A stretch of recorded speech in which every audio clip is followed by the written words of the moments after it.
এই অন্ধকূপে পৰু যে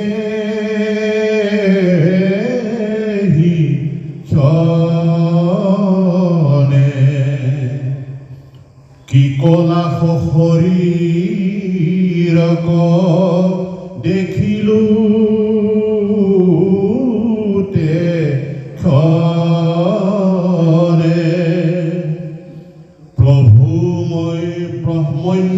তোমাৰ পদ দাস অদ্যপিও জ্ঞান মোৰ নতুহুৱে নাশ ৰাম কেতিয়া সাক্ষাৎ পাইব তজুদ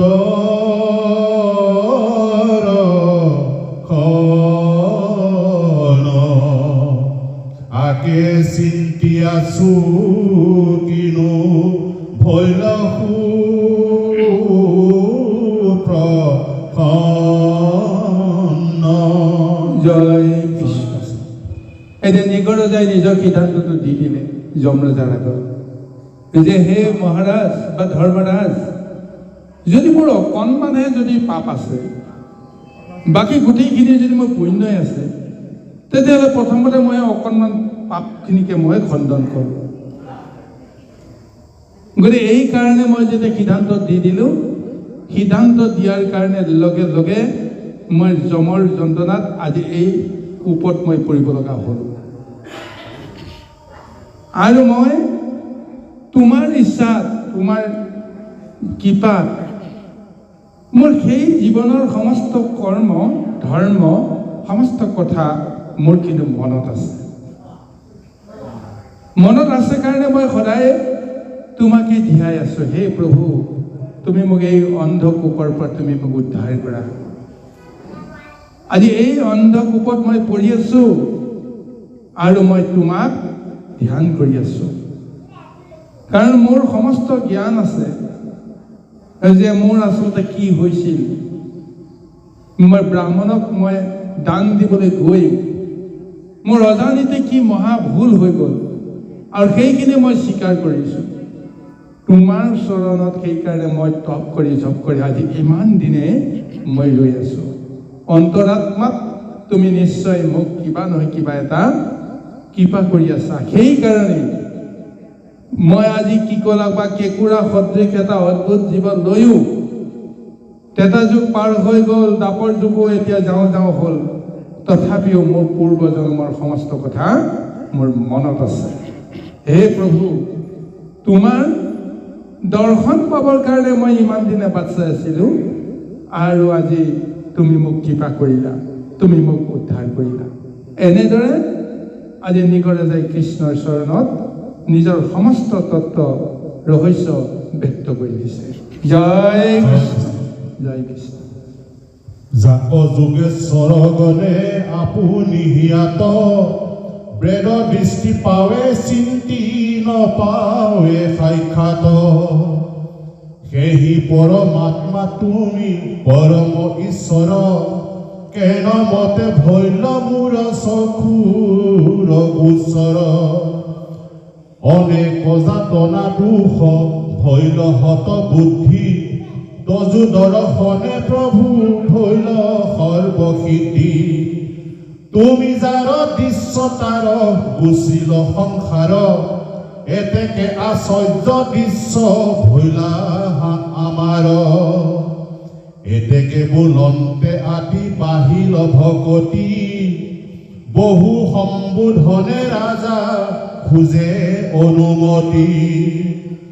দেৱৰু দেৱতা জগন্নাথ নাৰায়ণ, গোবিন্দ পুৰুষোত্তম বিমল কীৰ্তন। এতিয়া নিগৰজাই কৃষ্ণক বৰ্ণনা কৰিছে যে হে প্ৰভু, মহা যোগেশ্বৰসকলেও বেদৰ সমস্ত জ্ঞান দৃষ্টি পোৱাৰ পিছতো তোমাক তপ কৰি জপ কৰি তোমাক সাক্ষাৎ নাপায়। কিন্তু আজি মই মহাপাপী হৈও মোৰ চকুৰ আগত যে তুমি মোক দেখা দিলা, মইতো ভাবিব পৰা নাছিলোঁ যে তুমি মোক এদিন এনেদৰে কৃপা কৰিবা বুলি। কাৰণ মই নিজকে জানো যে মই সঁচাকৈ মহাপাপী। মই ব্ৰহ্মপুৰুষৰ যিটো অভিশাপ, সেই অভিশাপ মোৰ লগত আছে। চাওকচোন ব্ৰহ্মপুৰুষসকলক কি বুলি কৈছে। এতিয়া এই দুজন ব্ৰাহ্মণে ক্ৰোধ কৰি ৰজাৰ ওচৰৰ পৰা আঁতৰি গৈছিল। তেওঁলোকেতো কোনো কাৰণতে ৰজাকতো অভিশাপ দিয়া নাই। তেওঁলোকে অভিশাপ দিয়াহেঁতেন যমৰো ক'ব লগা নাছিল, কিন্তু তেওঁলোকে অভিশাপ নিদিয়াৰ কাৰণে এতিয়া এই পুণ্যৱন্ত ৰজা নৃগক সসন্মানেৰে যমে সুধিব লগা হৈছে, কোৱা তোমাৰ নিজৰ পুণ্য আৰু পাপ দুয়োটাৰ ভিতৰত কোনটো প্ৰথমতে ভুগিবা। তেওঁ যদি ক'লেহেঁতেন মই পুণ্যই ভুগিম, তেতিয়াহ'লে বেলেগ এটা লীলা হ'লহেঁতেন। কিন্তু তেওঁ সৎভাৱে চিন্তা কৰিছে, মই পুণ্যখিনি ভোগাৰ পিছত যদি পুণ্যখিনি শেষ হৈ যায়, পাপখিনি ভুঞ্জিবলৈ আহোঁতে মইতো আৰু উদ্ধাৰ নাপাম। গতিকে পুণ্যখিনি থাকক, পাপখিনি খণ্ডন কৰিবৰ কাৰণে যিমান দিন মোক প্ৰয়োজন হয় সেইখিনি মই ভুগিম। তেওঁ মনত কেনেকুৱা এটা সংকল্প লৈছে চাওক। আমি এতিয়া বিষয়ীসকলেও আমি নিজক নিজে সেইটো জ্ঞান বুদ্ধি ল'ব পাৰিব লাগিব। নিজৰ দুখখিনি প্ৰথমতে আঁতৰাবৰ কাৰণে যত্ন কৰিব লাগিব। নিজৰ সগুণখিনি, নিজৰ যিখিনি সম্পদখিনি, সেইখিনি আমি আশা কৰিলে নহ'ব। সেইখিনিয়ে নিজৰ কৰ্মখিনি নিজে কৰিবই। আমাক যেনেকৈ সেই সম্পদখিনিয়ে যিহেতু আমাৰ লগত আছে, থাকিবই যদি তাক অনাদৰ নকৰোঁ। কিন্তু যিখিনি অলাগতীয়াল বস্তু, সেইখিনি বস্তুটো আমি ত্যাগ কৰিব লাগিব। লাগতিয়াল বস্তুখিনি আমি থৈ দিলেও আমাৰ অসুবিধা একো নাই। আপুনি সোণৰ দৰে মহাৰত্ন যদি কিবা কাৰণত যদি হাতত পৰে, ভাঙি টুকুৰা টুকুৰ কৰাৰ বিপৰীতে সেই সোণখিনি আপুনি লগত ৰাখক। সেই সোণখিনি কোনো দিন নষ্ট হৈ নাযায়, সেই ৰত্নখিনি কোনো দিন আপোনাৰ পৰা হেৰাই নাযায়। যদি নষ্ট কৰিবলৈ যায়, তেতিয়াহ'লে সি লাহে লাহে আপোনাৰ হাতৰ পৰা গুচি যাব। ঠিক তেনেকৈ পুণ্য ধনখিনি আমি লগত ৰাখিব পাৰিলে আমাৰ কোনো কাৰণতে আমাৰ দুখ হ'ব নোৱাৰে। গতিকে আমাৰ মহা দুখখিনি, অপৰাধখিনি আমি যেনেকেই নহওক, কৰ্মফলৰ জৰিয়তে হওক, যেনেকেই নহওক, আমি তাৰ পৰা মুক্ত হ'বৰ কাৰণে প্ৰথমতে সেই দুখখিনি আমি ভুগিব লাগিব। এইকাৰণে সংসাৰত প্ৰভু ভগৱানে জীৱসমূহক প্ৰথমতে এই পূৰ্বজন্মৰ যিখিনি মহা দুখ আছিল, কৰ্ম দুখ আছিল, কৰ্মফল আছিল, কৰ্মফলখিনি ভোগাৰ চলেৰে বিষয়ৰ যন্ত্ৰণাবিলাক আমাক সদায় আগতীয়াকৈ দিয়ে। এই জন্মত আমি যিমানে পুণ্য কৰ্ম নকৰোঁ কিয় তাৰ ফলটো কিন্তু আমি নাপাওঁ। এই ফলটো আমি পৰজন্মত, অহা জন্মতহে আমি পাওঁ। এতিয়া যিমানবিলাক দুখ কৈছোঁ, যন্ত্ৰণা কৰিছোঁ, সেইকাৰণে সাধুসন্ত মহন্তসকলে, যিসকলে আত্মজ্ঞানী, ঈশ্বৰে দিয়া মহা এই সংকট, দুখ, কষ্ট, বেদনা, এই সমস্তবিলাকক ঈশ্বৰৰ আশীৰ্বাদ বুলি তেওঁলোকে গণ্য কৰে। বিপদ আহিলেহে বিপদৰ লগত মুখামুখি হ'ব পৰা শক্তিখিনি আমি আহৰণ কৰিব পাৰিম। বিপদৰ পৰা যদি পলায়ন কৰিবলৈ যাওঁ, কোনো দিন আমি সেই সংকট মোচনৰ উপায় নাপাওঁ। সেইকাৰণে ভগৱন্তই কৈছে যে সংসাৰৰ দুখবিলাক কোনে দিয়ে? মইহে দিওঁ। মোৰ নাম লোৱা সংসাৰৰ বিপদৰ পৰা তুমি কেনেকৈ উদ্ধাৰ পাবা, তাৰ ব্যৱস্থাটো মই কৰিম। গতিকে এইকাৰণে ধৈৰ্য, সহ্য, এই দুটা মহাশক্তি দি ভকতক প্ৰভু ভগৱন্তে পৰীক্ষাত উত্তীৰ্ণ কৰায়। যদিহে পৰীক্ষাত উত্তীৰ্ণ হ'ব লাগে তেতিয়াহ'লে ধৈৰ্য সহ্য আৰু দৃঢ়মতি হিচাপে ঈশ্বৰক বিশ্বাস এই গোটেইখিনিকে অৱলম্বন কৰি যদি আমি আগুৱাই যাওঁ যিমান মহা সংকট নহওক কিয় ভগৱন্তে আমাক নিশ্চয় উদ্ধাৰ কৰিব ৰক্ষা কৰিব আৰু সেইকাৰণে যিসকল ভকত স্বয়ং ভগৱন্তৰ মহাশক্তিটোক জানে তেওঁলোকে কোনো সংশয় নকৰে যিমান বিপদ নহওক শেষততো বহু মহাপুৰুষে এই সংকটৰ পৰা উদ্ধাৰ পোৱা গোটেই জীৱনটো যুঁজ দি তেওঁ জিলিকি পৰা তৰাৰ দৰে নক্ষত্ৰৰ দৰে জিলিকি উঠা এইসকল এনেই তেওঁলোকে জিলিকি উঠা নাই জীৱন সংগ্ৰামত তেওঁলোকে ধৈৰ্য নেহেৰুৱাই ঈশ্বৰক তেওঁলোকে কিবা প্ৰকাৰে লগত ৰাখি সেই কৰ্ম কৰিবৰ কাৰণে যেতিয়া বদ্ধপৰিকৰ হয় সেইসকলে নিশ্চয় জীৱনত সফলতা লাভ কৰিব পাৰে কিন্তু যদি সেই ধৈৰ্য হেৰুৱায় তেতিয়াহ'লে তেওঁ পুনৰ পতিত হ'বলৈ বাধ্য হ'ব এতিয়া এই নিগৰজাই যিমানখিনি তেওঁ আত্মগুণ আছিল এতিয়া প্ৰভুৰ ওচৰত নিবেদন কৰি কৈছে যে ডাঙৰ যিসকল ব্ৰহ্মজ্ঞানী লোক আছিল সেইসকলেও তোমাক নাপায় কিন্তু তুমি আজি মোক দেখা দিয়ে তুমি মোক আজি উদ্ধাৰ কৰিলা সেইকাৰণে কৈছে তুমি যাৰ দৃশ্য তাৰ গুচিল সংসাৰ এতেকে আশ্চৰ্য দৃষ্ট ভৈলাহা আমাৰ তুমি দৃশ্যমান হোৱাৰ লগে লগে সংসাৰৰ মায়াৰ পৰা আমি মুক্ত হৈ গ'লো এতেকে বুলন্তে অতি বাহিলে ভকতি বহু সম্বন্ধনে ৰাজা খোজে অনুমতি দেৱৰো দেৱতা জগন্নাথ নাৰায়ণ গোবিন্দ পুৰুষোত্তম বিমল কীৰ্তন আৰু এনেদৰে কৃষ্ণ বৰ্ণনা কৰোঁতে তেওঁ বোলে নিৰ্মল ভকতি সাধন হৈ গ'ল আৰু সেই নিৰ্মল ভকতি সাধন হোৱাৰ লগে লগে দেৱৰো দেৱতা জগন্নাথ প্ৰভু ভগৱন্ত নাৰায়ণ তেওঁৰ প্ৰতি সদয় হৈ গ'ল যিখিনি তেওঁ কৰ্মদোষ আছিল সমস্ত কৰ্মদোষ ভকতিৰ কাৰণত তেওঁ শুদ্ধ হৈ গ'ল কৃষ্ণ জয় কৃষ্ণ জয় কৃষ্ণ হীৰা অচ্যুত অনন্ত সদা নন্দ সেই কেশ তোমাৰ কিংকৰ মুখ কৰিওৱা দেশ যাওঁ দেৱ লোকময়ী সাধু একেবাৰ যথা তথা থাকো মই তোমাৰ কিংকৰ মুহুৰ চিত্তৰ হৌক তজুপদে থান তুমি বিনা কদাচিত নিচিন্তুক আন নমো সৰ্ব নমো আত্মা অনন্ত শকতি নমো কৃষ্ণ বাসুদেৱ নমো যদুপতি এহি বুলি প্ৰদক্ষিণ কৰিয়া কৃষ্ণক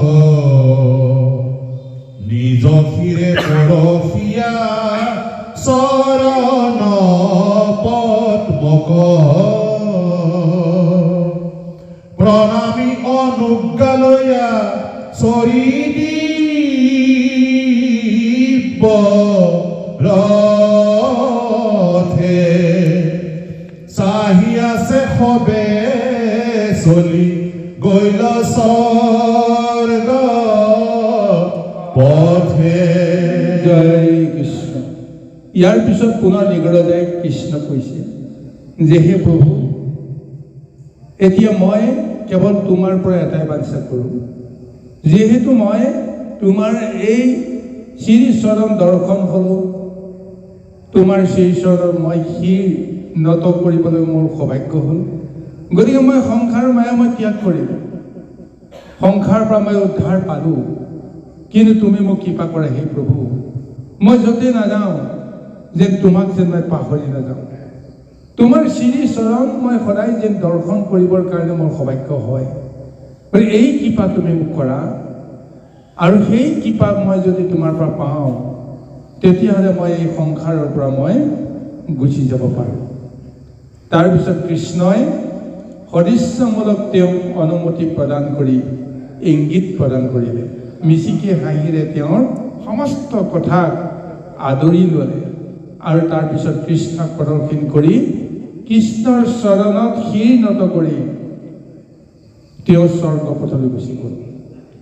কাৰণ আগৰ জন্মত তেওঁৰ অসংখ্য পুণ্য আছে, পুণ্য ফল ভুগিবৰ কাৰণে তেওঁতো স্বৰ্গলৈ যাবই লাগিব, আৰু পাপখিনি এতিয়া ভঞ্জন কৰিবৰ কাৰণে সি এতিয়া নৰক সদৃশ এই অন্ধকূপত পৰিলে, আৰু ইমান দিন যন্ত্ৰণা খাই খাই সেই পাপখিনি তেওঁ নাইকিয়া হ'ল। এইকাৰণে নাইকিয়া হ'ল যে কৃষ্ণক যে তেওঁ ধ্যান কৰি আছে, কৃষ্ণৰ কথা যে তেওঁ মনত আছে, ভগৱন্তে কৃপা কৰিলে যে সঁচাকৈ নভবা নিচিন্তা কিবা এটা কৰ্মত যদি আমি সঁচাকৈ কিবা এটা দুখত কৰিব লগা হওঁ, তাৰ দায়িত্ব কিন্তু ভগৱন্তে যেনেকেই নহওক লয়। এইকাৰণে তেওঁক সেই জ্ঞানবোধটো দিলে, পূৰ্ব জন্মত কি আছিল সেইখিনি শক্তি ভগৱন্তে তেওঁক দিলে, আৰু সেইখিনি শক্তিও তেওঁ এতিয়া আজি উপায় পালে। তেওঁক জ্ঞান কৰিলে কৃষ্ণক, আৰু সেই কৃষ্ণই আহি নিজে দেখা দিলে, যাৰ কাৰণত এতিয়া যদুবংশৰ লোকসকলক তেওঁ সাক্ষী হিচাপে লৈছে। চোৱা কি কৰ্মৰ ফলত কাৰ কেনেকুৱা দুখ হয়, এই কৰ্ম কৰিবৰ কাৰণে যাওঁতে আমি কি বুলি আমি নিজকে চিন্তা কৰিব লাগিব। অৰ্থাৎ যদুবংশৰ লোকসকলক তেওঁ প্ৰথমতে সেই মহাপাপীৰূপী কিকসদৃশ সেই ৰূপটো, অদ্ভুত জীৱটোক দেখুৱাই তাৰ জৰিয়তেনো কি মহালীলা হ'ল এইখিনি তেওঁলোকৰ কাৰণে প্ৰয়োজন আছে। কাৰণ যদুবংশক তেওঁ এটা শুদ্ধ ৰূপ দিব লাগিব। এতিয়া সেই শুদ্ধ ৰূপটো দিবলৈ যাওঁতে কোনে কেনেকৈ সেইটো গ্ৰহণ কৰে সেইটো বেলেগ কথা, কিন্তু কৃষ্ণই নিজৰ কৰ্মখিনি নিজে কৰি যাব লাগিব, যাৰ কাৰণত জানি বুজি কোনেও যেন তেওঁলোকক দুখিব নোৱাৰে, ঈশ্বৰক যেন আগলৈকে দুখিব নোৱাৰে, নিজৰ বংশধৰ সকলকো ইমান অহংকাৰী কিয় কৰিলে বুলি এদিনটো দুখিব। এতিয়া বহুতেতো এই নিগৰজাৰ কাহিনীটো নজনা নুশুনাসকলে কৃষ্ণক দুখে যে কৃষ্ণৰ বংশধৰসকলে পিণ্ডাৰক তীৰ্থত সেই ঋষিমুনিসকলক যে চলনা কৰিলে, মতা মানুহকে মাইকী মানুহ সজাই ব্ৰহ্ম ঋষিসকলক যে জ্ঞানৰ পৰীক্ষাটো ল'বলৈ ক'লে, গতিকে কৃষ্ণই যে কিয় বাধা নিদিলে, তেওঁ অন্তৰ্যামী হয় যে এই দুখটো তেওঁলোকৰ জৰিয়তে কিয় লগালে। এতিয়া এই বুলি কৃষ্ণক দুখিব খোজে, কিন্তু বাৰে বাৰে কৃষ্ণই সুযোগ পালেই সেই যদুবংশৰ লোকসকলক তেওঁ জ্ঞান দিয়ে, দৰ্শন দিয়ে। আজি নিগৰজাৰ কাহিনীটো এতিয়া তেওঁলোকৰ সন্মুখত এতিয়া আনি দিছে, আৰু এতিয়া প্ৰভু ভগৱন্তে নিগৰজা গুচি গ'ল, নিজৰ পাপ খণ্ডন হৈ গ'ল, আৰু যিসকল যদুবীৰে পাহৰিছিল যে কৃষ্ণ ঈশ্বৰ, সেইসকলক পুনৰ জনাই দিছে যে মই মানুহ নহয়। নিগৰজা কেনেকৈ মুক্তি পালে পুনৰ এটা উদাহৰণ। ইয়াৰ আগতে বহুজনক মুক্তি দিছে যদুবীৰসকলৰ সন্মুখতে, সেইবিলাকো পাইছে, মাজে মাজে পাহৰি যায়। আকৌ আজি এই নিগৰজাৰ আখ্যানটো আনি তেওঁলোকৰ আগত আৰু কিছু এটা জ্ঞান দিবৰ কাৰণে, বুজনি দিবৰ কাৰণে, শিক্ষা দিবৰ কাৰণে তেওঁ প্ৰযত্ন কৰিছে। আহক আমি পৰৱৰ্তী পদলৈকে যাওঁ। শ্ৰীকৃষ্ণৰ দ্বাৰা দ্বাৰকাবাসীক ব্ৰাহ্মণ ভক্তিৰ বিষয়ে উপদেশ দান। কৃষ্ণ জয় কৃষ্ণ। জয় কৃষ্ণ। সেই বেলা কৃষ্ণ প্ৰভু দৈৱকী নন্দন আপোন জনক মাতি বুলিলা বচন ব্ৰাহ্মণ পালক ধৰ্ম মই ভগৱন্ত ক্ষত্ৰিয় প্ৰমুখে সমস্তক শিক্ষা দেন্ত দেখা কেনে ব্ৰহ্মচৰ অল্পৰে মহত অগণিৰ অল্পে যেন বিনাশে জগত নিগহেন ৰাজানুৱাৰিলে জানিবাক অজ্ঞানী ৰাজাৰ কিবা কহিবু থাক। এতিয়া কৃষ্ণই এই দ্বাৰকাত থকা এই যদুবীৰসকলক একত্ৰিত কৰি এতিয়া তেওঁলোকক ক'বলৈ কৈছে যে দেখিছা, ব্ৰাহ্মণক অপমান কৰা, ব্ৰাহ্মণৰ দুখ লগোৱা কিমান অপৰাধ হ'ব পাৰে। সৃষ্টিত প্ৰভু ভগৱন্তে চাৰিটা জাতি তেওঁ প্ৰথমতেই তৈয়াৰ কৰিছে, ব্ৰাহ্মণ, ক্ষত্ৰিয়, শূদ্ৰ আৰু বৈশ্য। ব্ৰাহ্মণসকল হৈছে দেৱতুল্য, গুৰুতুল্য। তেওঁলোকে ঈশ্বৰক জানে, তেওঁলোকৰ জৰিয়তে জ্ঞান দৰ্শন সমস্ত জীৱই পাব লাগিব। ব্ৰহ্মক জানন্তি ব্ৰাহ্মণ, অৰ্থাৎ ব্ৰহ্ম পুৰুষৰ লগত তুলনা কৰিছে সেই ব্ৰাহ্মণ জাতি। গতিকে সেই ব্ৰাহ্মণ জাতিয়ে সেইকাৰণে মায়া সংসাৰৰ বিষয় কৰ্মৰ লগত তেওঁলোকৰ সাধাৰণতে জড়িত থাকিব নালাগে। কেৱল জীৱ কল্যাণৰ কাৰণে যি কৰিব লাগে সেইখিনি তেওঁলোকে কৰিব লাগে। তাৰ জৰিয়তে ভগৱন্তে কেনেকৈ তেওঁলোকক আহাৰ দিয়ে, কেনেকৈ বস্ত্ৰ দিয়ে, কেনেকৈ গৃহ দিয়ে, বাসস্থান দিয়ে, যি দিয়ে তাতে তেওঁলোকে সন্তুষ্ট থাকিব লাগে আৰু থাকে। এয়াই হৈছে ব্ৰাহ্মণৰ লক্ষণ। কিন্তু সেই ব্ৰাহ্মণক ৰক্ষা কৰিব লাগে কোনে? ক্ষত্ৰিয় কুলে, ৰজা কুলে। ৰজাই সমস্ত জগতৰ সমস্ত জীৱক প্ৰতিপালন কৰে। কিন্তু প্ৰতিপালন কৰিবলৈ যাওঁতে তেওঁলোকে ধৰ্মমতে প্ৰতিপালন কৰিব গ'লেহে তেওঁলোকৰ আচল যিটো কৰ্ম সেইটো সাধন হ'ব। কিন্তু সেই ধৰ্মৰ দিশ নিৰ্ণয় কোনে দিব? ব্ৰাহ্মণে দিব। গতিকে ধৰ্মৰ দিশ নিৰ্ণয় যি ব্ৰাহ্মণে দিব, সেই ব্ৰাহ্মণক ৰক্ষা কৰাৰ দায়িত্ব ক্ষত্ৰিয় কুলৰ। আৰু আজি দ্বাৰকাত যিসকল আছে এই সমস্ত এতিয়া ক্ষত্ৰিয়ৰ ৰূপত আছে। গতিকে ক্ষত্ৰিয়ে কোনো কাৰণতে যেন ব্ৰহ্মপুৰুষক, ব্ৰাহ্মণক বা ঈশ্বৰৰ ভক্তসকলক কোনো কাৰণতে যেন বিদ্ৰোহ কৰিব নোৱাৰে বা তেওঁলোকৰ দ্ৰোহ আচৰণ কৰিব নোৱাৰে, তেওঁলোকৰ দুখত যেন কৰিব লগা নহয়, এই কথাটোৰ ওপৰত সদায় গুৰুত্ব দিব লাগিব। সেই কথাটোকে কৈছে যে ঈশ্বৰৰ ভক্তসকল অল্পতে কিমান মহা পুণ্য অৰ্জন কৰিব পাৰে আৰু সামান্য এক অগণিৰ শিখাই সমস্তখিনিক দহি নাশ কৰিব পাৰে। এয়াই হৈছে সংসাৰৰ লীলা, সংসাৰৰ মায়া। যি মায়াৰ কথা এতিয়া এই নিগ ৰজাৰ দৰে মহাপুণ্যশালী যশস্বী ৰজাসকলেও বুজিব নোৱাৰিলে। সাধাৰণজনে কেনেকৈ এই সংসাৰৰ মায়াৰ কথা বুজিব পাৰিব? গতিকে সাৱধান, আজি দ্বাৰকাবাসীক বা যদু বংশৰ লোকসকলক এক সাৱধান বাণী শুনাই ইয়াৰ পৰা এটা শিক্ষা ল'বৰ কাৰণে তেওঁ এইখিনি কথা ক'বলৈ গৈ আছে। জয় কৃষ্ণ।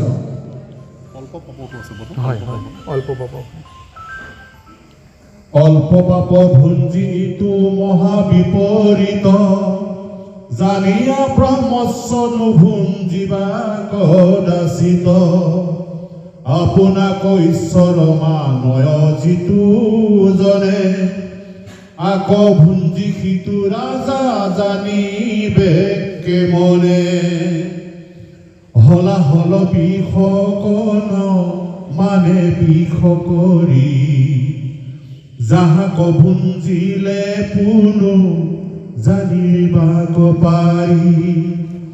ব্ৰহ্ম চেচে বিষ কৰি মানুহ সমুদায়ী, যাক জানিবাক লাগি একো বুদ্ধি নাই। বিষটো অগ্নিটো কৰি ব্ৰহ্মস্বচেতান, খাই যিটো বিষ তাৰ মাত্ৰ লয়ে প্ৰাণ। অগনিও সাম্য হুয়ে যেবে পাৱে পানী, সমূলে কুলকে দেহে ব্ৰহ্মস্ব অগনি। আপোন সহিতে পুত্ৰ নাতি তিনিজন, অজ্ঞান ব্ৰহ্মস্যে অচিৰতে কৰে চন্ন। হৈৰাম বলে কাহি আনি যিটো ভুঞ্জয়ে ব্ৰহ্মস্য, পূৰ্বে দশ পুৰুষ পাছৰো আৰু দেশ। জয় কৃষ্ণ। এটা কিমান সুন্দৰভাৱে এক আধ্যাত্মিক জ্ঞান আজি এই যদু বংশৰ লোকসকলক কৃষ্ণ দিবলৈ গৈ আছে। তেওঁ কৈছে কি, অল্প পাপ ভুঞ্জি যিটো মহা বিপৰীত, জানিয়া ব্ৰহ্মস্ত নভুঞ্জিবা কদাচিত। ব্ৰাহ্মণৰ যিটো অপৰাধ, সেই অপৰাধটো ভুঞ্জিবৰ কাৰণে কোনেও যত্ন নকৰিবা। কাৰণ দেখিলা অল্প পাপৰ কাৰণে আজি নিগৰ যায় কিমানখিনি ভুঞ্জিব লগা হৈ গ'ল। গতিকে সেই বিপ্ৰসকলৰ মন কোনো কাৰণতে যেন ৰজাৰ প্ৰতি বিদ্বেষ নহয়, বা আমাৰ ক্ষত্ৰিয় সমস্তৰ ওপৰত যেন তেওঁ বিতুষ্ট নহয়, এই কথাটো আমি সদায় লক্ষ্য ৰাখিব লাগিব। এতিয়া হলাহল বিষক মানে বিষ কৰি, যাহাক ভুঞ্জিলে কোনো জানিবাক পাৰি। এতিয়া হলাহল বিষ আমি নুভুঞ্জালৈকে যে আমি ক'বই নোৱাৰোঁ আচলতে বিষটো কেনেকুৱা। সেই বিষ প্ৰায় হৈছে ব্ৰাহ্মণৰ মহাশক্তি। ব্ৰাহ্মণৰ লগত সম্বন্ধ কৰিলেহে আমি তাক উমান পাব পাৰোঁ। ব্ৰাহ্মণক সেৱা কৰিলেও তাৰ ফলটো পাম, ব্ৰাহ্মণক অপমান কৰিলেও তাৰ ফলটো লগে লগে পাম। কিন্তু ব্ৰাহ্মণৰ লগত যদি আমি সম্বন্ধ নকৰোঁ, তেতিয়াহ'লে আমি তাৰ উমানটো নাপাওঁ। কিন্তু আমি যেনেকেই নহওক, ক্ষত্ৰিয় কুলে যদিহে আমি সুখী হ'ব লাগে, জীৱনত যদি আমি সদায় আনৰ পৰা যশ কীৰ্তি এইখিনি যদি প্ৰতিষ্ঠা কৰি সকলোৰে পৰা আদৰ পাব লাগে, তেতিয়াহ'লে গুৰু সদায় হ'ব লাগিব, ব্ৰাহ্মণ সদায় হ'ব লাগিব। গুৰুৰূপেই ব্ৰাহ্মণ ব্ৰহ্মপুৰুষসকল। গতিকে তেওঁলোক যদি সদায় হয়, তেতিয়াহ'লে সমস্ত জীৱই সদায় হ'ব। সেইসকলে যদি আশীৰ্বাদ দিয়ে, তেতিয়াহ'লে আমি সেই আশীৰ্বাদৰ পাত্ৰ হৈ আমি নিজকে ধন্য কৰিব পাৰিম। এতিয়া ৰজাই দান দিলে, দান দিয়াৰ ফলত ব্ৰাহ্মণৰ পৰা আশীৰ্বাদ নাপালে। এতিয়া কিমান দুৰ্ভাগ্যৰ কথা। তেওঁতো আন্তৰিকতাই দিছিলেই, তেওঁ নিজৰ ধৰ্ম বুলি দিছিলেই, কিন্তু জগতৰ মায়াই কেনেকৈ কাক চলনা কৰে কোনেও বুজি নাপায়। গতিকে তাতেই দুখটো হৈ গ'ল। গতিকে সেই দুখটো তেওঁ কৰোঁ বুলি কৰা নাই যদিও তেওঁ কিন্তু কৰ্মচক্ৰত তেওঁ পৰি গ'ল। গতিকে এইকাৰণে কোনো ব্ৰাহ্মণক যেন জানিতে বা অজানিতে আমি যেন তেওঁলোকৰ অন্তৰত দুখ দিব লগা নহয়। গতিকে আজি সেইটো কাৰণে কৈছে যে অগ্নিটো বিষত কৰি ব্ৰহ্মচখে টান, খাই যিটো বিষতাৰ লয়ে মাত্ৰ লয়ে প্ৰাণ। অগণীয় সামান্য হোৱে যেবে পাৱে পানী, সমূলে কুলক দহে ব্ৰহ্মস্ব অগণী। অৰ্থাৎ কি কৈছে যে বিষ আৰু অগ্নি এই দুয়োটাও ব্ৰাহ্মণৰ শক্তিতকৈ বোলে বহু লঘু। গতিকে ব্ৰাহ্মণে যেতিয়া অভিশাপ দিব সেই অভিশাপটো ডাঙৰ হ'ব নে জ্বলন্ত জুই একুৰে যেতিয়া আমাক যেতিয়া পুৰিব সেই পুৰা জ্বালাটো আমাৰ বেছি ডাঙৰ হ'ব। চাব লাগিব।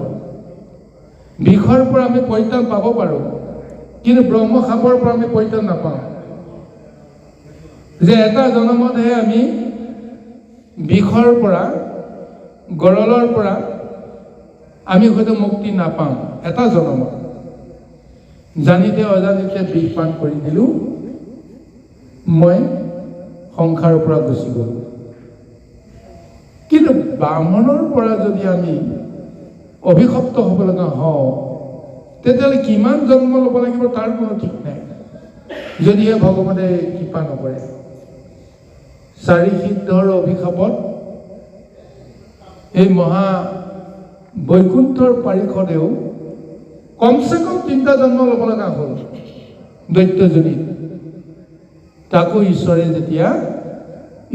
যেতিয়া অকণমান দয়া কৰিলে, ঈশ্বৰেহে কৈছে যে হ'ব যোৱা, যে তেওঁলোকে যেতিয়া ক'লে ৰাক্ষসজনী দৈত্যজনী জন্মগ্ৰহণ কৰিব লাগে, উপায় নাই।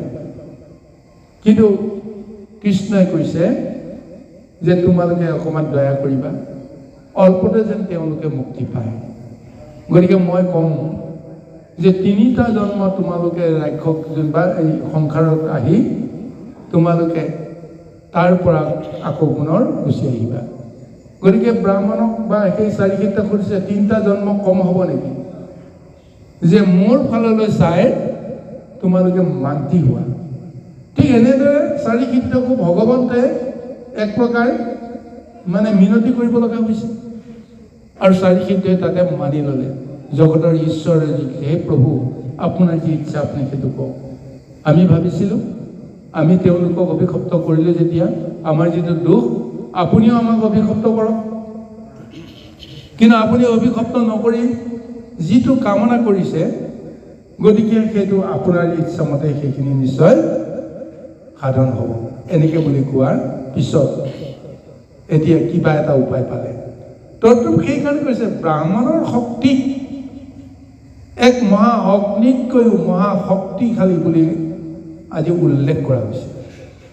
সেই অগ্নিয়ে মানে বাহিৰে বাহিৰে পৰে, ব্ৰহ্মশাপে ভিতৰি ভিতৰি পৰে। এতিয়া বাহিৰৰ জ্বলনটো বেছি ভয়ানক হ'ব নে অন্তৰৰ জ্বলনটো বেছি ভয়ানক হ'ব? গতিকে সেই অন্তৰৰ জ্বলনটো যেন আমি কোনোদিন সহ্য কৰিব লগা নহওঁ। শৰীৰৰ কষ্ট দুদিনতে পাহৰি যাম, কিন্তু অন্তৰৰ কষ্টটো, অন্তৰৰ জ্বালাটো আমি কেতিয়াও পাহৰিব নোৱাৰোঁ। সেইদিনাখন শিৱই সতীৰ আগত এই কথাটো কৈছে যে নিজৰ আত্মীয়সকলে যদি দুখ লগাকৈ কথাবিলাক যদি ক'ব লগা হৈ যায়, সেইবিলাক কথা সহজতে পাহৰিব নোৱাৰোঁ। 7 শত্ৰুৱে দিয়া যিটো দুখ আৰু কষ্টতকৈও আপোন মানুহে দিয়া যিটো বেদনা, সেইটো কথা কেতিয়াও পাহৰিব পৰা নাযায়।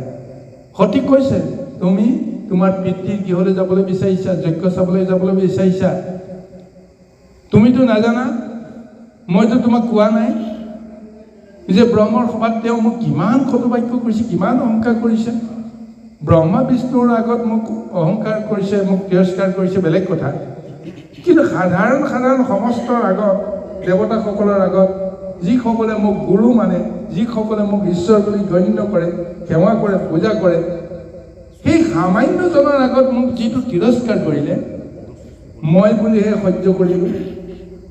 মই কাকো নেদেখুৱালোঁ যে তেওঁৰ বাক্য মানে মোৰ অন্তৰত এটা ডাঙৰ আঘাত কৰিছে, কিন্তু সেই আঘাত এতিয়াও মই লৈ আছোঁ। গতিকে এইকাৰণে তুমি দক্ষৰ যজ্ঞলৈ তুমি যোৱাটো উচিত নহ'ব। ঠিক তেনেদৰে কৈছে তদু আজি এই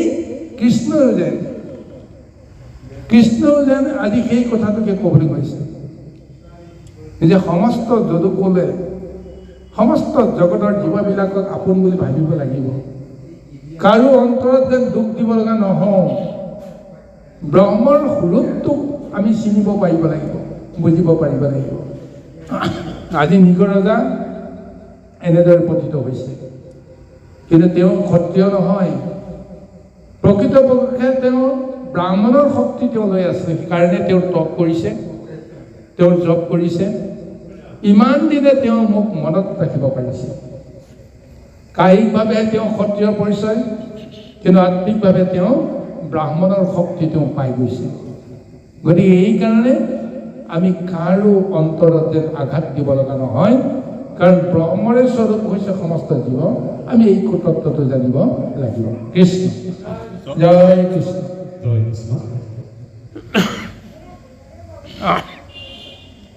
হে ৰাম ৰাজা হবে ৰাজ্য লক্ষ্মী, সুখৰ পৰ্বত, আপোন পৰক কেহু নেদেখে মনত,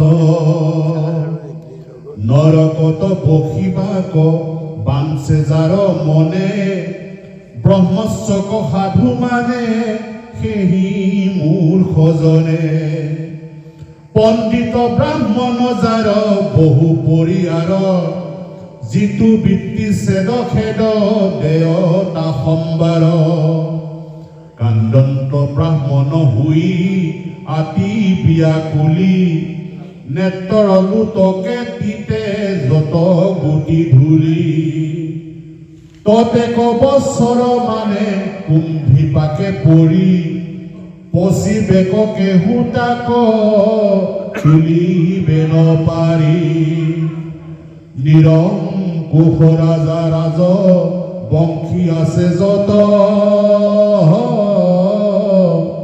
বিপ্ৰধন হৰি হবে পৰে নৰ কত,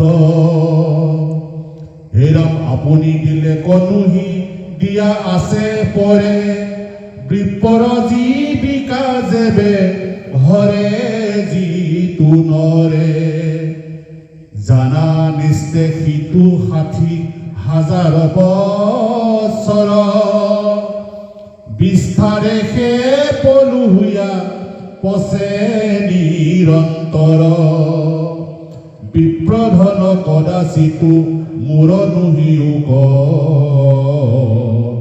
যাক ভুঞ্জি অল্প আয়ু হুৱেৰা জালুক,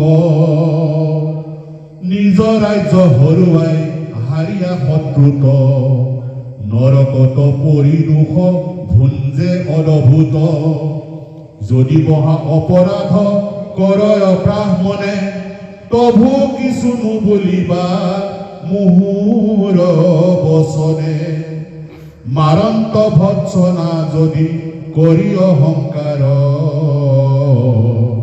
তভু নিতে পিতৃপক ৰিবান মস্কাৰ। জয় কৃষ্ণ। ইমান ডাঙৰ ৰহস্য তত্ত্ব এটা কৈ আছে কৃষ্ণই, যে যদুবীৰসকলক কৈছে যে ব্ৰাহ্মণসকলৰ যদি কিবা এটা দোষো হয়, তথাপিও তেওঁলোকক কিন্তু অপমান নকৰিবা। কিমান ডাঙৰ কথা কৈছে। যদি মহা অপৰাধ কৰে ব্ৰাহ্মণে, তভু কিছু নবলিবা মহুৰ বচনে।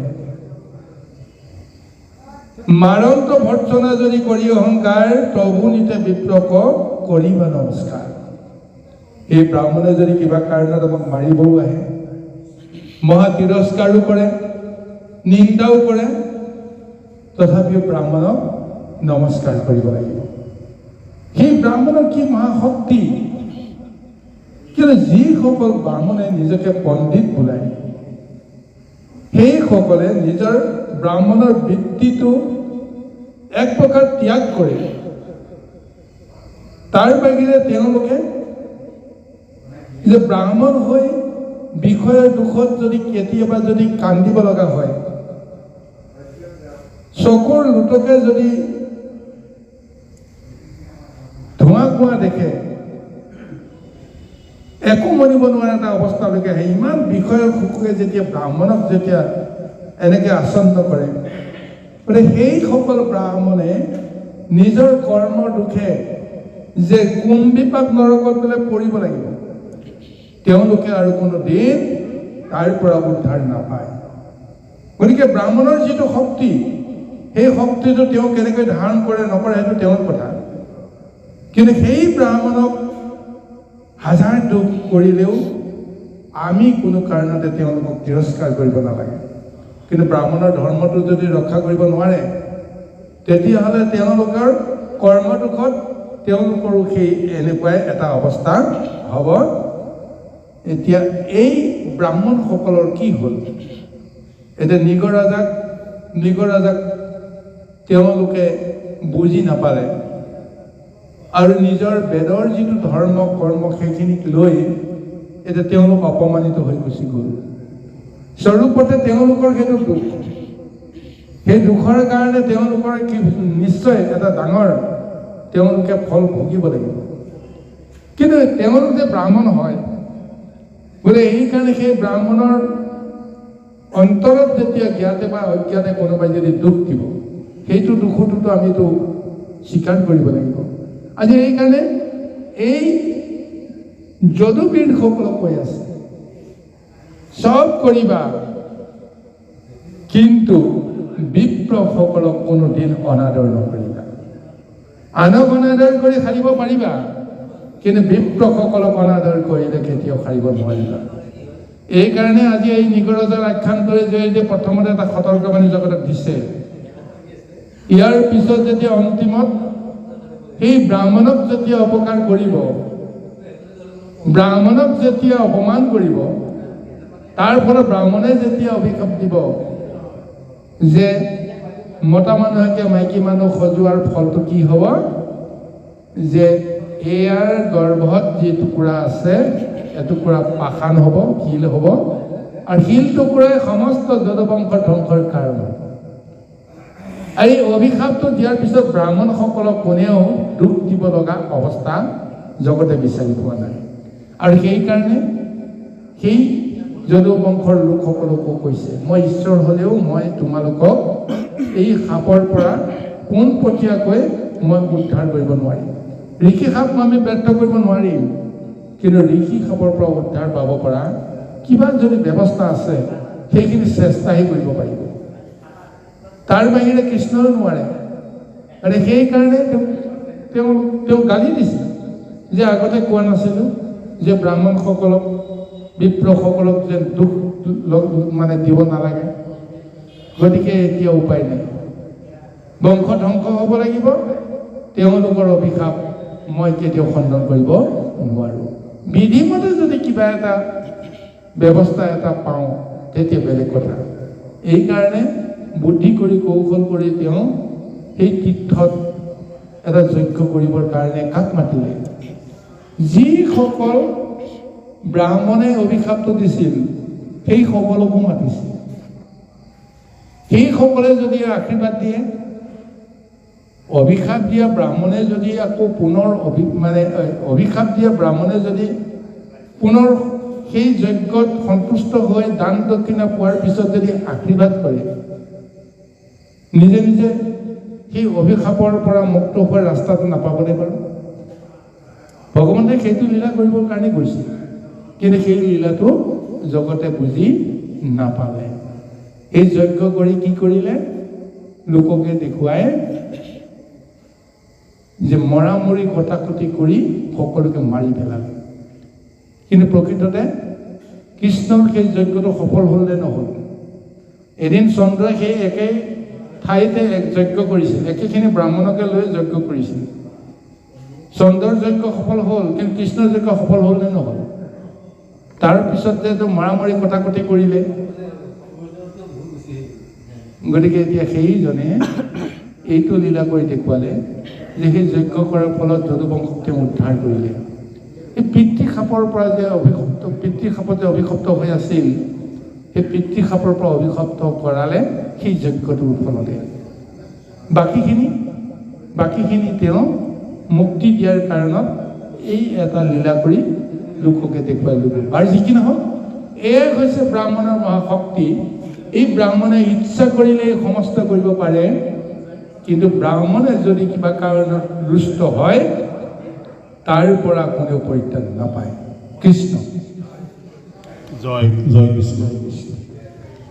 হে ৰাম জীমতে বিপ্ৰকময়ী নমো প্ৰতিনিতে, তুমি সব প্ৰণাম কৰিবাহে হিমতে, মুহুৰ বচন নমা নয় যি দুজনে, মুহুৰ দ্ৰোহিয়া তাক দণ্ডিবে আপোনে, জানো বোলা ভয় মাত্ৰ জনাবন্ত হৰি, শুনা পুত্ৰ গণময়ী কহুনি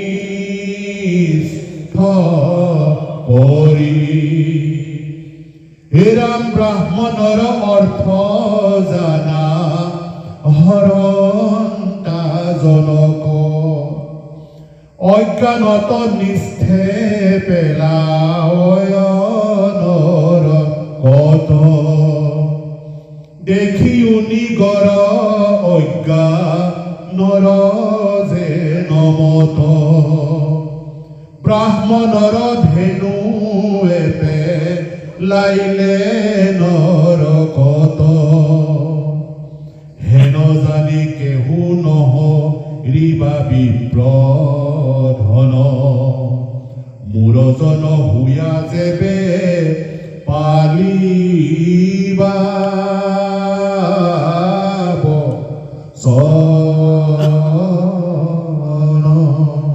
এতিয়া পুনৰবাৰ সতৰ্ক কৰি দিছে কৃষ্ণই যদুবীৰসকলক। গতিকে মোৰ যদি কথা শুনা, তেতিয়াহ'লে কোনোদিন এই বিপ্ৰসকলক কেতিয়াও বিদ্ৰোহ নকৰিবা, অনাদৰ নকৰিবা।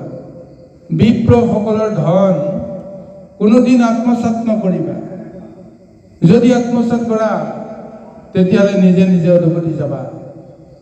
আৰু ময়ো কওঁ যে যদিহে বিপ্ৰসকলক কোনোবাই যদি এনেদৰে অনাদৰ কৰে, তেতিয়াহ'লে মোৰো পৰম শত্ৰু হ'ব সেইসকল। তেতিয়াও মই কিন্তু কাকো ৰক্ষা কৰিব নোৱাৰিম, মই কাকো বাট নাচাম। গতিকে ব্ৰাহ্মণৰ যেতিয়া শত্ৰু হ'ব, ব্ৰাহ্মণৰ যেতিয়া অপৰাধ লগাব, এই মোৰো অপৰাধ লাগিব বুলি তোমালোকে আজি জানি ল'বা। আজি এই কথাখিনি তেওঁলোকক জ্ঞান দিবৰ কাৰণে নিগ ৰজাৰ সন্মুখত লৈ এই লীলাটো কৰিছে। নহ'লেতো সুযোগ পোৱা নাই। কিবা নহয় কিবা এটাতো অচিলা দেখুৱাইহে তেওঁ সেই জ্ঞানটো দিব লাগিব। গতিকে আজি কৃষ্ণই সেইখিনি জ্ঞান তেওঁলোকক দি এক প্ৰকাৰ নিজে বিষয়ৰ দুখৰ পৰা তেওঁ বাচিবৰ কাৰণে এটা উপায় কৰিছে। কোনেও যেন আৰু দুখিব নোৱাৰে যে নিজৰ বংশধৰসকলক কৃষ্ণই কোনোদিন অমুক কৰিব নালাগে, তমুক কৰিব নালাগে বুলি বিধি নিষেধ এটা নিদিলে, যাৰ ফলত তেওঁলোক অহংকাৰী হৈ গ'ল। গতিকে আজি আৰম্ভণিৰে পৰা সুযোগ সুবিধা পায়ে মাজে মাজে তেওঁলোকক সতৰ্ক কৰি দিয়ে। আজি নিগ ৰজাৰ কাহিনীটোৰ জৰিয়তে সেইখিনি প্ৰদান কৰিছে। বাৰু আহক গুৰু সমস্ত চমুকে আৰু এটা উপদেশ আছে, আমি উপদেশলৈকে আগবাঢ়ো। কৃষ্ণ জয় জয় কৃষ্ণ। উপদেশ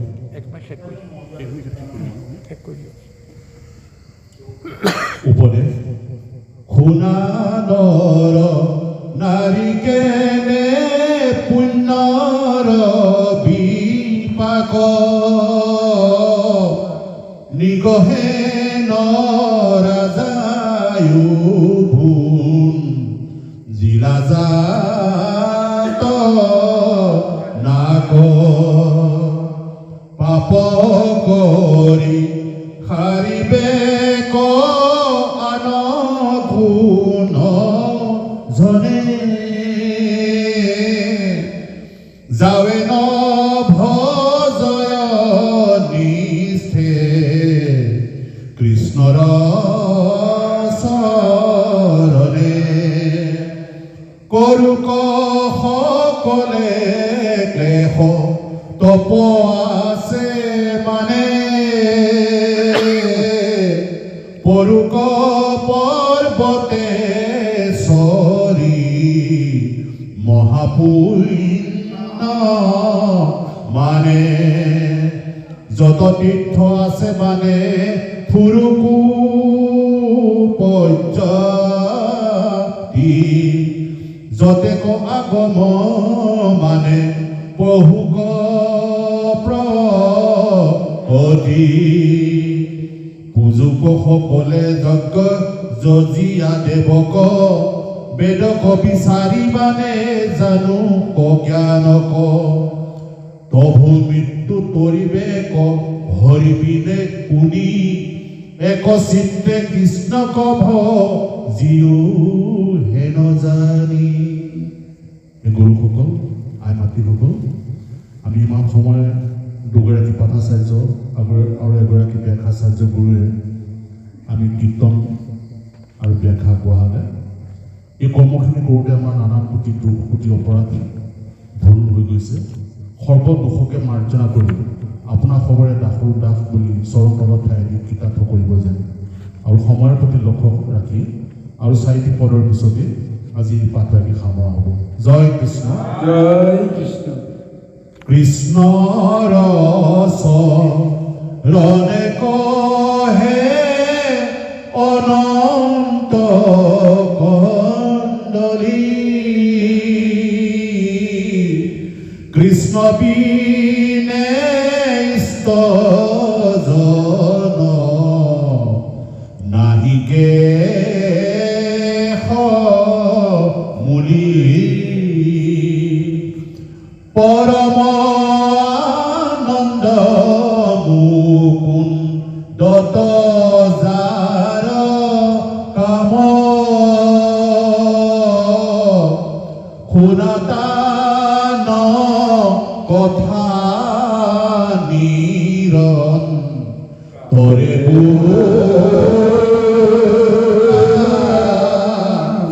ৰাম কৃষ্ণ শংকৰ গুৰু হৰি ৰাম ৰাম হৰি ৰাম ৰাম ৰাম। জয় এই গুৰু সমস্ত এতিয়া মহাভাগৱতে আমাৰ ইমান সুন্দৰভাৱে এক উপদেশ প্ৰদান কৰি কৈছে চোৱা যে হে নৰ নাৰীসকল, এতিয়া নিগৰ যায়ো অজানিতে তেওঁ মহা যন্ত্ৰণা ভোগ কৰিব লগা হ'ল, পাপ সাগৰত তেওঁ পৰিব লগা হ'ল।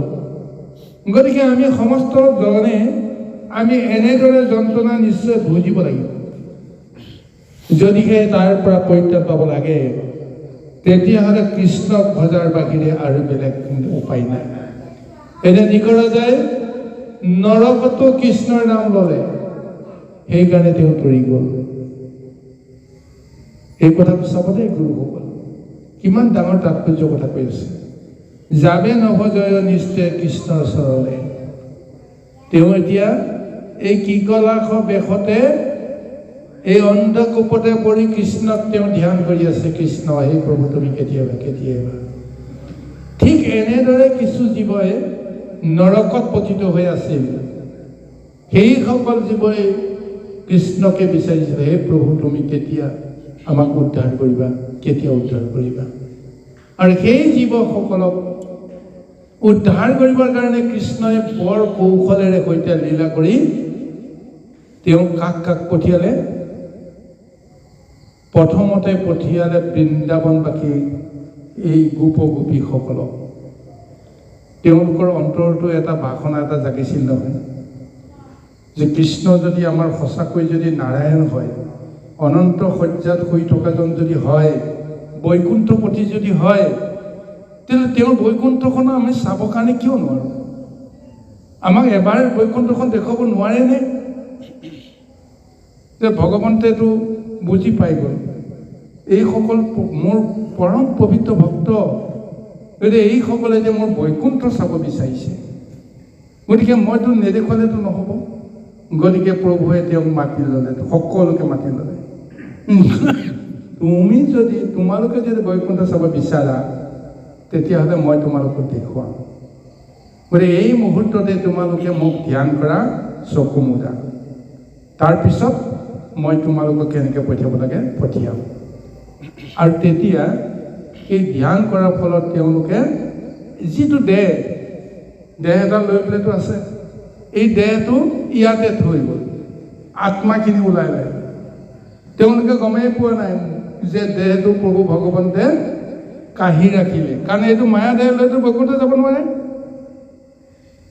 গতিকে সেই আত্মাটোক লৈ এতিয়া সেইসকলে আনন্দ মনেৰে কৃষ্ণৰ গুণগান গাই গাই গাই গাই গাই গাই জমপুৰি পালে। গমেই পোৱা নাই তেওঁলোকে জমপুৰিহে পাইছোঁ নে ক'ত পাইছোঁ। কৃষ্ণৰ গুণগান যেতিয়া সেই জমপুৰিত যেতিয়া শুনিলে, যিসকল জীৱই অকণমান হ'লেও বাঞ্ছা কৰি আছিল, হে প্ৰভু আজি নিগৰ ৰজাৰ দৰে অজানিতে যিটো তেওঁলোকৰ অপৰাধ হ'ল, পাপ হ'ল, গতিকে পাপ ভুঞ্জিবৰ কাৰণে নৰকত যাব লগা হৈছে। সেই জীৱবিলাকক মুক্ত কৰিবৰ কাৰণে তেতিয়া এই বৃন্দাবনৰ এই গোপগোপীসকলক পঠিয়াই দিছে। তাত যেতিয়া হৰিগুণ গান যেতিয়া সকলোৱে যেতিয়া ধ্বনিত কৰিলে, ক'ত মহাপাপ থাকিব পাৰে? সেই মহাপাপীসকলেও সমস্তবিলাকেও সেই হৰিগুণ গান যেতিয়া গাই গাই নাচিবলৈ ধৰিলে, যমৰাজাও নাচিব ধৰিলে, এই সময়ত নৰকখন সম্পূৰ্ণ পুণ্যভূমিত পৰিণত হ'ল। এয়া হ'ল ভগৱন্তৰ লীলা। আৰু এজনক পঠিয়াই দিছিল, যুধিষ্ঠিৰক পঠিয়াই দিছিল। তেওঁ অজানিতে তেওঁ এটা অপৰাধ কৰিলে, সেই অপৰাধৰ কাৰণে নৰকখন তেওঁ দৰ্শন হ'ব লাগে। কপট বাক্য এটা তেওঁ কৃষ্ণৰ চলনামতেই হওক, যেনেকেই নহওক কাৰ্যসিদ্ধিৰ কাৰণে কৰিব লগা হ'ল। অথস্তমাহত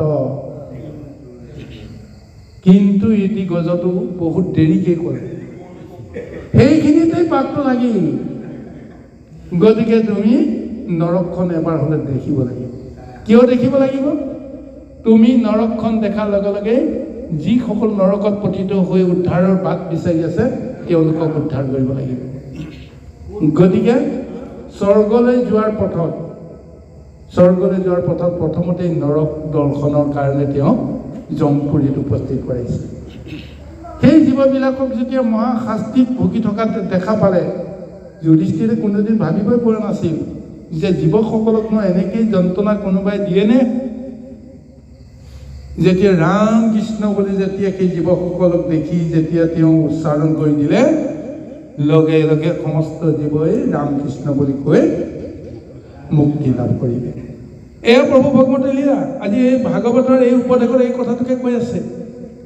বিষয়ে সমস্ত কৰ্ম কৰিবলৈ যাওঁতে জানিতে অজানিতে আমাৰ অসংখ্য পাপ হ'ব পাৰে, কিন্তু পাপৰ পৰা মুক্তি পোৱাৰ এটাই উপায় যে কৃষ্ণক শৰণ, কৃষ্ণক ভজন। তাৰ বাহিৰে যদি আমাৰ পাপ ক্ষয় কৰিবৰ কাৰণে তীৰ্থ ভ্ৰমণ কৰোঁ, জগত পৰিভ্ৰমণ কৰোঁ, আগম নিগমৰ সমস্ত কৰ্ম কৰোঁ, পূজা কৰোঁ, যজ্ঞ কৰোঁ, এই সমস্ত যিটো কৰ্ম কৰিব নোৱাৰে, কৃষ্ণক পূজা কৰাৰ লগে লগে কৃষ্ণক ভজনা কৰাৰ লগে লগে য'তে আছা ততেই তুমি নিজকো উদ্ধাৰ কৰিব পাৰিবা, জগতকো উদ্ধাৰ কৰিব পাৰিবা। এয়া মহাভাগৱতৰ মহা উপদেশ আমাৰ সমস্তকে এইখিনি প্ৰদান কৰিছে। বাৰু যিখিনি গ'ল সমস্ত সভাৰ শ্ৰীচৰণত কৌটি কৌটি প্ৰতিবাদ জ্ঞাপন কৰিছোঁ। ইমান সময় আপোনাক সবে অতি ধৈৰ্য সহকাৰে মহাভাগৱত শ্ৰৱণ কৰিলে আৰু আমাৰ জানিতে অজানিতে হৈ যোৱা ভুলৰ কাৰণে সভাৰ শ্ৰীচৰণত কৰণী জনাই আজি আমি আমাৰ মহাভাগৱতৰ আনুষ্ঠানিক সামৰণি মাৰি আমি ইমানতে সামৰণি মাৰিছোঁ। জয় কৃষ্ণ, জয় কৃষ্ণ। কি আছেনে?